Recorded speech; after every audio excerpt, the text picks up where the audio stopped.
بسم اللہ الرحمن الرحیم۔ حضرت مالک بن دینار رحمۃ اللہ علیہ بہت مشہور بزرگوں میں سے ایک بزرگ رہے ہیں، اللہ تعالیٰ کے ولی رہے ہیں، لیکن ابتدائی حالت میں ان کی حالت کچھ ٹھیک نہ تھی، مطلب وہ گناہوں میں مبتلا تھے۔ تو کسی نے ان سے پوچھا کہ آپ نے توبہ کیسے کی اور توبہ کی وجہ کیا بنی؟ تو حضرت مالک بن دینار رحمۃ اللہ علیہ اپنا قصہ یوں بیان فرماتے ہیں کہ میں ایک سپاہی تھا اور میں گناہوں میں بہت مبتلا تھا، میں شراب بہت پیتا تھا، ہر وقت شراب میں مست رہتا تھا، مگن رہتا تھا، اور میں نے ایک باندی خریدی، انتہائی خوبصورت باندی جس سے مجھے بڑا تعلق تھا۔ پھر اس سے مجھے ایک بیٹی ہوئی جس سے مجھے بڑی محبت تھی، اور اس کو بھی مجھ سے بڑی محبت ہو گئی تھی کیونکہ میری بیٹی تھی۔ تو جب وہ گھٹنا گھٹنا پاؤں چلنے لگی تو مجھے اور اس سے زیادہ الفت ہونے لگی، لیکن اس کی ایک عادت تھی کہ جب بھی میں شراب کا گلاس اٹھاتا تھا نا تو کیا کرتی تھی وہ میرے ہاتھ سے ایسے پکڑتی تھی، چھینتی تھی کہ وہ میرے کپڑوں پہ ہی گر جاتا تھا شراب۔ مجھے اس پہ غصہ آتا تھا لیکن میں ڈانٹ نہیں پاتا تھا اس سے، کیونکہ محبت کی وجہ سے اس سے میں محبت اتنی کرتا تھا۔ جب وہ 2 سال کی ہوئی تو اس کا انتقال ہو گیا، انا للہ۔ جب اس کا انتقال ہو گیا تو میرے دل پہ بڑا زخم پڑا، میں انتہائی غم میں مبتلا رہتا تھا۔ ایک دن 15 شعبان کی رات میں شراب میں بڑا مست تھا اور عشاء کی نماز پڑھے بنا ہی میں سو گیا۔ تو میں نے خواب میں دیکھا کہ حشر قائم ہو گیا ہے، اور میدان حشر میں سب کے سب لوگ حشر کے میدان میں چل رہے ہیں اور میں بھی ساتھ چل رہا ہوں۔ تو میں ایک آہٹ سنتا ہوں تو پیچھے دیکھتا ہوں تو ایک بہت بڑا کالا اژدہا میرے پیچھے، جو کیڑی آنکھوں والا ہے اور اپنا منہ کھولا ہوا، میرے پیچھے دوڑتا ہوا آ رہا ہے۔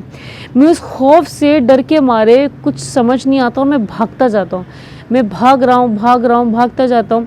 تو راہ میں مجھے ایک بزرگ نظر آتے ہیں، بہت ضعیف بزرگ لیکن بہت عمدہ اور سفید لباس میں، ان کے پاس سے مہکتی ہوئی خوشبو آ رہی تھی۔ میں نے انہیں سلام کیا، انہوں نے مجھے سلام کا جواب دیا۔ میں نے ان سے کہا کہ میرے پیچھے اژدہا آ رہا ہے، خدا کے واسطے آپ میری مدد کیجیے۔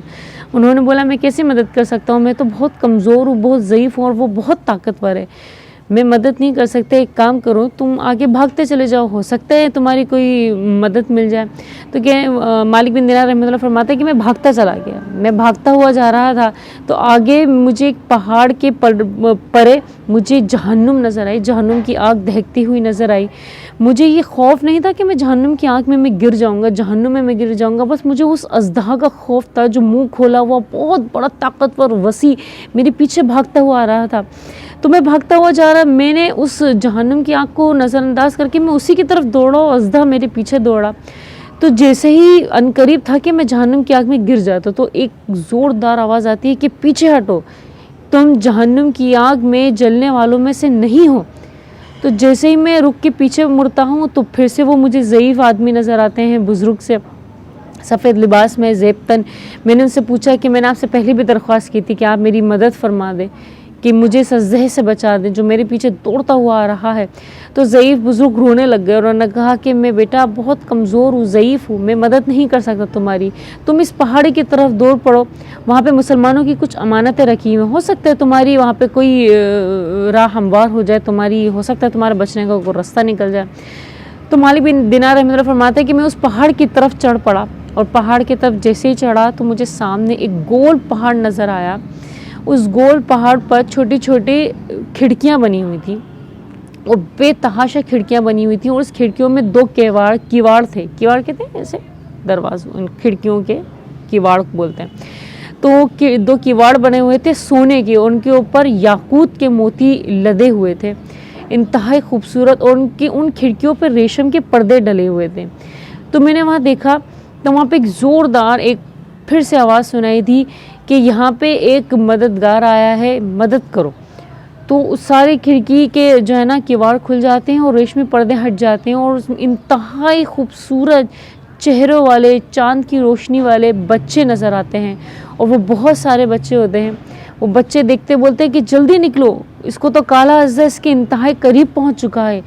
تو میں دیکھتا ہوں اس بچی کے کہنے پر بہت فوج در فوج بچوں کی نکلتی ہے، اس گور پہاڑ میں سے فوج در فوج بچوں کی نکلتی ہے۔ اتنے میں میری نظر میری اس 2 سالہ بچی پر پڑتی ہے جس کا انتقال ہو گیا تھا۔ جیسے میری اس پہ نظر پڑتی ہے وہ مجھے دیکھ کر رونے لگتی ہے اور کہتی ہے کہ یہ تو میرے ابا ہیں، وہ روتی ہوئی میرے پاس آتی ہے، اپنا بایاں ہاتھ میرے دائیں ہاتھ میں دیتی ہے اور اپنا دائیں ہاتھ کو اس اژدہے کی طرف اشارہ کرتی ہے تو وہ اژدہا پیچھے کی طرف چلا جاتا ہے. پھر میں اس سے لپٹ جاتا ہوں، لپٹ کر روتا ہوں. پھر وہ بچی مجھے بٹھاتی ہے، میری بیٹی مجھے بٹھاتی ہے اور میرے گود میں چڑھ کر بیٹھ جاتی ہے اور اپنے دائیں ہاتھ سے میری داڑھی کو سہلاتی ہے. مجھ سے کہتی ہے ابا جان، سورہ حدید کی آیت پڑھتی ہے اور کہتی جس کا ترجمہ یہ ہے کہ ابا جان، ایمان والے جو گناہوں میں مبتلا ہیں، کیا ان پر ابھی تک وہ وقت نہیں آیا کہ وہ اللہ تعالیٰ کے ذکر میں، اللہ تعالیٰ کے ذکر سے اور جو ان پر نازل ہوا ہے اس میں وہ ان کے اوپر طاری ہو جائے؟ کہ ان پر، مسلمانوں پر اب تک وہ وقت نہیں آیا؟ یہ سورہ حدید کی آیت کا ترجمہ ہے، مفہوم ہے. تو اس کی بچے کی میں بات سن کر میں بہت رونے لگتا ہوں اور بہت روتا ہوں. روتے روتے میں اپنی بیٹی سے پوچھتا ہوں کہ تم قرآن پاک کو کیسے جانتی ہو؟ کیا تم سب قرآن پاک کو جانتی ہو؟ انہوں نے بولا کہ یہاں پہ ہم سب بچیاں قرآن پاک کو تم سب لوگوں سے بہتر جانتی ہے. تو میں اس سے پوچھتا ہوں اپنی بیٹی سے کہ بیٹا تم یہاں پر کب تک ہو اور کیوں ہو؟ تو میری بیٹی کہتی ہے کہ ابا جان، یہاں پہ ہم سب وہ بچے ہیں جو انتقال کر گئے ہیں، اپنے بڑوں سے، اپنے اپنوں سے بچھڑ چکے ہیں. ہم لوگ قیامت تک یہیں رہیں گے اور اپنے اپنوں کا انتظار کریں گے اور روز محشر میں ہم اپنوں کی سفارش کریں گے. وہ بچی یہ کہتی ہے اور اتنے میں میری آنکھ کھل جاتی ہے. میری آنکھ کھلتی ہے، میں ویسے ہی اژدہا کی خوف سے میں گھبرایا ہوا تھا. پھر میں اللہ تعالیٰ سے توبہ کرتا ہوں، اپنے پورے برے افعال سے میں چھٹکارا لیتا ہوں، تمام برے اعمال کو چھوڑ دیتا ہوں اور اللہ تعالیٰ سے توبہ کر لیتا ہوں. تو یہ حضرت مالک بن دینار رحمۃ اللہ علیہ کی توبہ کا واقعہ تھا جو ان کی توبہ کا سبب بنا تھا، ایک خواب.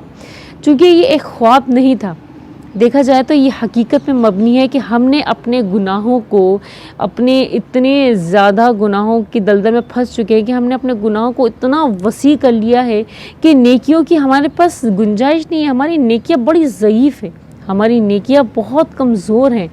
ہمیں اپنی نیکیوں کو طاقتور بنانا ہے اور گناہوں کو ختم کرنا ہے، گناہوں کو ضعیف کرنا ہے ہم لوگوں کو. اور نیکیوں کو ہم کیسے طاقتور بنائیں گے؟ جب ہم سنتوں پر عمل کریں گے، چھوٹی چھوٹی. میں پہلے بھی کہہ چکی ہوں کہ اللہ تعالیٰ نے قدم قدم پر، پل پل میں ہم لوگوں کے لیے بونس رکھے ہوئے ہیں. یہ کرو گے تو یہ نیکی، یہ کرو گے تو یہ ثواب، یہ کرو گے تو یہ ثواب. کبھی احد پہاڑ کے برابر ثواب ملے گا، کبھی حج اور عمرے کا ثواب ملے گا، کبھی 100 شہیدوں کے برابر ثواب ملے گا.